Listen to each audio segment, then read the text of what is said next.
G'day, I'm Pete Techman Coman here at ISE 2026 in Barcelona, and I'm on the AI media stand joined by Adrian Britton. How are you doing, Adrian? Hey Pete, good to see you. How are you? Very well, great to see you too. Now, Adrian, obviously we know a little bit about AI media, but for those who don't, can you give us a little bit of history of where AI media has come from? Because like, obviously AI, it's a buzzword these days, right? AI media, but you guys have been around for a while. Yeah, so the company's been around since 2002. Right. The original formation was largely human-powered captioning. Right. But those human-powered captions over the years has evolved to be much more AI-generated now, to a point where the vast majority of the caption services that we provide are AI-generated, but we provide a lot more services in addition to that. Got it. And when you say captioning, you're talking about transcription services, right, for broadcasts, for example? Yeah, so our main products are kind of threefold. So we're doing, and I guess we could demonstrate it here. Sure. We're doing transcription, which is being demonstrated on the top line here. Yes. That's being translated into real time on the bottom line there. So it's probably a 2-second delay. Right. And we've got a third side of it, which is if you put the headphones on a little bit later, you'll hear that being re-spoken in a natural sounding human voice. Got it. Okay, so this product is called Lexi Voice.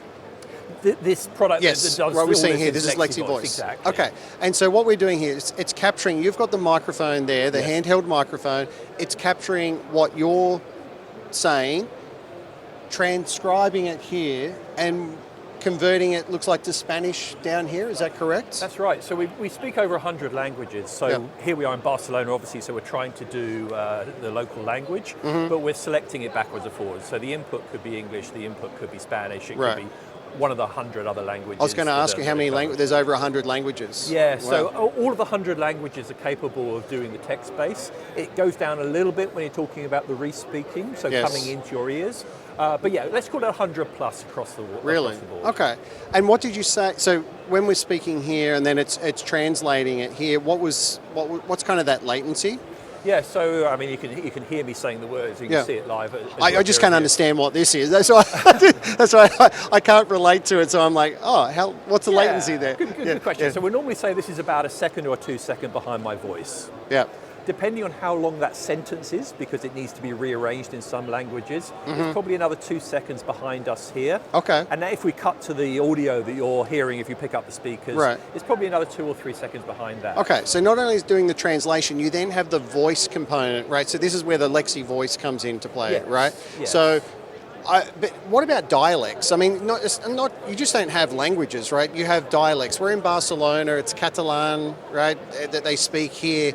Are you able to do different dialects? Like where does it stop, or even different voices for that matter? Sure. So let's kind of start with English as our main subject. Yes. So if you had the Scottish dialect, the Irish dialect, it's all essentially English, which is being heard slightly differently. Yeah. But we're able to translate that because it's actually relatively good at detecting the differences. Yeah. Even sometimes when we're running this in a conference venue, when it's a little hard to hear, the captions are getting more accurate than your ears are in the crowd. Right. So it's really good at the input dialect, input languages. If it's a different language, obviously there might be a selection change. I believe Catalan and Spanish actually have a different input mode in our world. Okay. And in terms of the output, the voice you're hearing, it's a long menu of different kind of intonations and passions. So I think we're probably running one of our more passionate voices here, a male passionate voice. All right. But we could also move that to a female texture or different types of audible sources. Maybe some are better for sport, maybe some are better for corporate settings, maybe some are better for legal settings. Got it. So if I put these headphones on, what am I going to hear? So you should be hearing pretty close to what's being said down there. And I know you obviously speak Spanish fluently. Oh yeah, so fluent, you can test this out. So what you're hearing now is essentially probably a male voice. Está capturando lo que estás diciendo, transcribiéndolo aquí y convirtiéndolo al español aquí abajo. ¿Es correcto? Es correcto. Así que hablamos más de 100 idiomas. Y aquí estamos en Barcelona, obviamente. Así que estamos tratando de hacer el idioma local, pero lo estamos seleccionando hacia adelante y hacia atrás. Así que la entrada podría ser inglés, la entrada podría ser español, podría ser uno de los otros 100 idiomas que se cubren. Sí.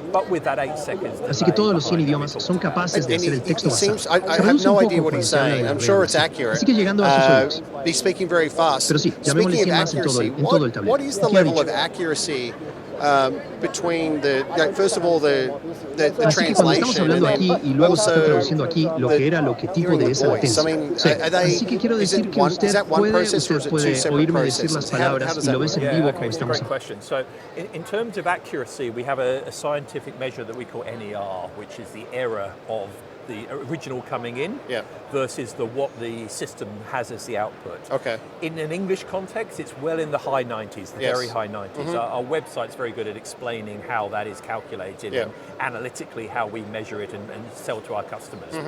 That's one process alone. Yes. The translation, most of the time, is running through a completely different language model. Okay. One of the things that we pride ourselves on is we don't just use one large language model from one vendor. We are taking models from basically everyone that we detect as the best in the industry at that particular moment. And is that the AI portion that you referred to? That's right. Okay. So it's either an AI large language model or a speech recognition, an automatic speech, an ASR model. Yes. Yep. So each one of those could come from like a mainstream provider such as Speechmatics or Google or DeepL or XL8. Or it could come to a more nuance that we have for certain different regions of the world where the master models don't work so much. Yes, yeah. Before any of this happens, we have a pre-training layer, which we call topic modeling. Okay. And that's more human-powered. So as the human, you're saying, what are the types of words that I absolutely must get right? Yes. So my name, your name, the venue that we're in, the type of the show. Maybe it's gone through the program and stripped out the words that it feels are the proper nouns within that. Okay. Yes. And that just bumps the accuracy up yet another layer. So that's pre-training or topic modeling. Right. And so it continues to the third layer where that translated is being respoken. Yes. Often, again, a very different model that we're using. We have ElevenLabs, for example, is a very natural human-sounding voice. Yes. With hundreds and hundreds of types of voice that could we choose from. We minimize that number a little bit. Right. But that's close to where we feel state-of-the-art to be today. But as our CEO Tony says, today's the worst this is ever going to be. It's so true. It will be much better tomorrow and tomorrow, and we're forever evolving the models that we're using and adding more and more layers or more and more best-in-breed models to make this as good as possible. What applications, like what industries are you seeing this going in? For me, the first thing that comes to mind is somewhere like the UN, right? Like you've got all these people in the one location speaking potentially hundreds of different languages, and I believe in the past they've had people in the loop there to be listening and then retransmitting or translating it and pushing it back out. So that'd be one environment, right? What else? What other environments do you see this being deployed in? So let's just pick traditional broadcast, for example. Okay. You might own the rights to a game. Yes. Let's say a baseball game. Right. But let's say the baseball game is being captured in a country where you don't have your local language commentators. Yes. Yeah. So I live in Australia, as you know, so maybe it's the baseball from Adelaide, but I am in Japan and I want the local commentator to be in Japanese. Sure. So that would be an example where you're remapping those rights that you already have, dropping them in a new geography, which allows you to monetize, add different advertising content across the top. Or if, for example, we were doing a situation where we had an expert in the world, but they only spoke Japanese, we could bring them into the mix in English, and as a third-party trick, then push the whole lot out in Swedish. Right. It's basically breaking down the barriers of language, able to take it in either a commercial point of view, an entertainment point of view, or as you mentioned, the UN, where it's legislative government, and etc. I could also see this being deployed in the corporate space as well, especially a multinational company where they have multi-location meetings from all around the world. Maybe every month they meet to discuss certain things. This could be in their part of their AV system, essentially, right? They could actually utilize, I'm guessing they could utilize the existing infrastructure that they have, like the microphones and so on. You don't necessarily need special mics. You're just getting an audio feed into the system. Is that correct? You're 100% correct.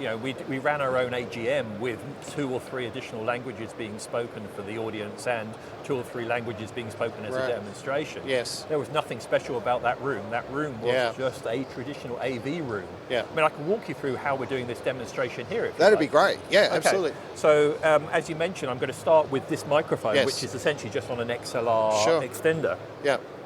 That's going to our devices, which are over here. Okay, so you got some boxes in a rack here. We've got various boxes in the rack. My microphone directly is connected to the back of this unit here, which is our Encoder Pro. Okay, so it's taking the feed in. Yep. That's right.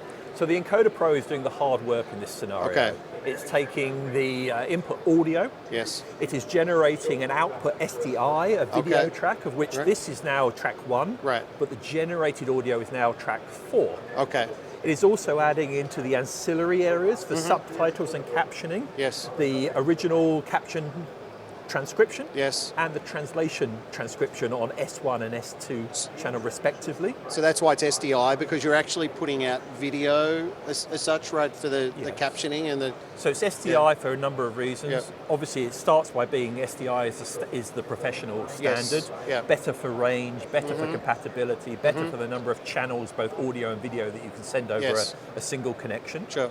And the final part of the loop is actually getting it on our plasma TVs here, where we're using this slightly higher box, which is our decoder box. So so you're feeding out of the encoder, right? It's doing all the processing, going out of the encoder into the encoder into the decoder. 100% out of the encoder and into what we call the viewer. The viewer is then basically doing this. It's generating background sources, and pushing that out. We've got a number of different ways that the decoder could have changed what we're seeing on the screen. Okay. The display mode, this is a very full screeny type one.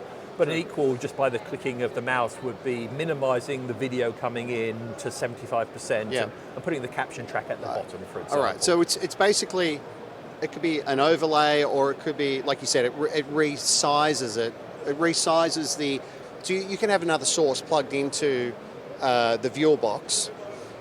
So it might be a camera, it might be a feed from, the meeting, whatever, and that's coming in, and then you could resize it or overlay it on top of, like the... Yeah, all of those are options. So so let's say you just had the viewer box. Yeah. You have your SDI source coming in on the camera, or an HDI converter if you wish. Yeah. You could then shrink that video source down, the original video source that you've originally had on the big screen, and then the viewer box would overlay down the bottom. Graphics, the text on the bottom of either the translated or the original. Okay, all right. So that is doing all that on-prem.